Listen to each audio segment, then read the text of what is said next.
Ang susunod na programa ay rated PG. Ito ay nangangailangan ng patnubay at gabay ng magulang para sa mga batang manunood. Dumating na ang kinakatakutang mangyari ni Charlie dahil i-audit ni Ina ang De La Costa Food Corp para malaman kung sino ang gumagawa ng anomalya at korupsyon sa kumpanya.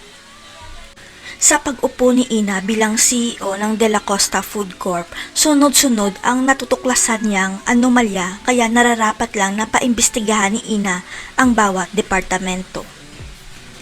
Kinakailangang mahuli ni Lola Aurea ang magnanakaw sa kumpanya bago mawala ang memorya niya para maprotektahan si Ina at huwag siyang abusuhin dahil sa sakit niya.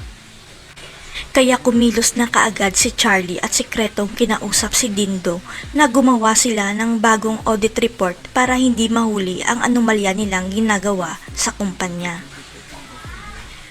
Ang hindi alam ni Charlie, may suspect na si Lola Aurea at Ina kung sino ang magnanakaw sa kumpanya dahil nakita nila ang naging reaksyon ni Charlie sa meeting.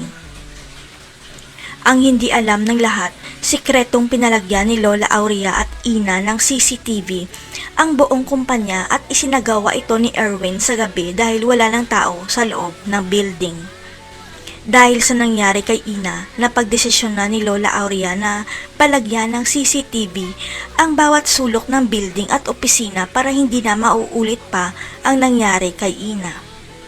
Hindi akalain ni Lola Aurea at Ina na malaking tulong pala ang CCTV footage dahil mahuhuli nila si Charlie at si Dindo na magkausap tungkol sa ginawa nilang anomalya. Kaya kahit gumawa pa ng peking report si Charlie, mabibisto pa rin ang korupsyon niya sa De La Costa Food Corp, kaya pala kontrang-kontra siya sa pamumuno ni Ina.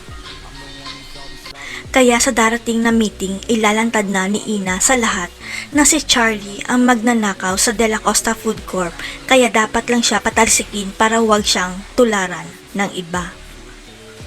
Si Francis kaya ang ipapalit matapos patalsikin ang kanyang ama sa kumpanya. Manganganib kaya ang buhay ni Ina dahil sa pagpapahiya niya kay Charlie. Abangan.